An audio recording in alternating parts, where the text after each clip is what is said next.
দেখতে পান। তারা বলে, ইহুদি ও খ্রিস্টান ছাড়া আর কেউই বেহেশতে যাবে না। আসলে এটা হচ্ছে তাদের মিথ্যা কল্পনা। তুমি হে নবী বলো, যদি তোমরা সত্যবাদী হও তাহলে তোমাদের দলিল প্রমাণ নিয়ে এসো। তবে হ্যাঁ, যে কোনো ব্যক্তি আল্লাহর সামনে নিজের সত্তাকে সমর্পণ করে দেবে এবং সে হবে অবশ্যই একজন নেককার মানুষ। তার জন্য তার মালিকের কাছে এর বিনিময় রয়েছে। তাদের কোনো ভয়ভীতি নেই, আর না সেদিন তাদের চিন্তান্বিত হতে হবে। ইহুদিরা বলে, খ্রিস্টানরা কোনো কিছুর উপর প্রতিষ্ঠিত নয়।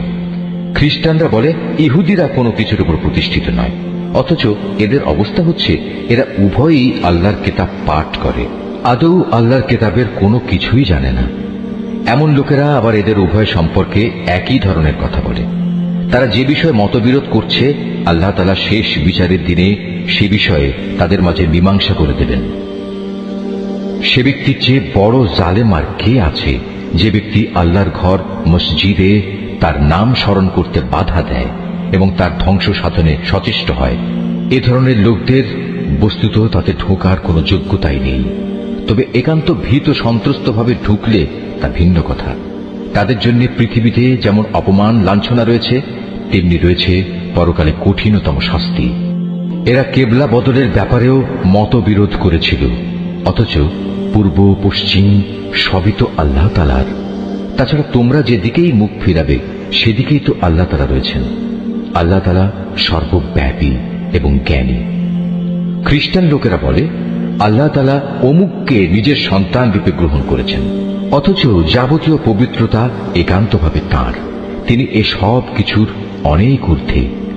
আসমান সমূহ ও জমিনের সব কিছুই তাঁর জন্যে। এর প্রতিটি বস্তুই তার একান্ত অনুগত। বরং আসমান সমূহ ও জমিনের তিনি স্রষ্টা। যখন তিনি কোনো একটি বিষয়ের সিদ্ধান্ত করেন, সে ব্যাপারে শুধু এটুকুই বলেন, হও, আর সাথে সাথেই তা হয়ে যায়। যারা সঠিক কথা জানে না তারা বলে, আল্লাহ তাআলা নিজে আমাদের সাথে কথা বলেন না কেন, অথবা এমন কোন নিদর্শন আমাদের কাছে কেন পাঠান না যার মাধ্যমে আমরা তাকে দেখতে পাব। এদের আগের লোকেরাও এদের মতো করেই কথা বলতো। এদের সবার মন আসলে একই ধরনের। আল্লাহকে যারা দৃঢ়ভাবে বিশ্বাস করে, আমি তাদের জন্য আমার নিদর্শন সমূহ সুস্পষ্ট করে পেশ করে দিয়েছি। অবশ্যই আমি তোমাকে সত্য দিন সহ পাঠিয়েছি আযাবের ভীতি প্রদর্শনকারী ও জান্নাতের সুসংবাদবাহী হিসেবে। জেনে রেখো, তোমাকে জাহান্নামের অধিবাসীদের দায় দায়িত্বের ব্যাপারে প্রশ্ন করা হবে না। ইহুদি ও খ্রিস্টানরা কখনো তোমার ওপর খুশি হবে না। হ্যাঁ,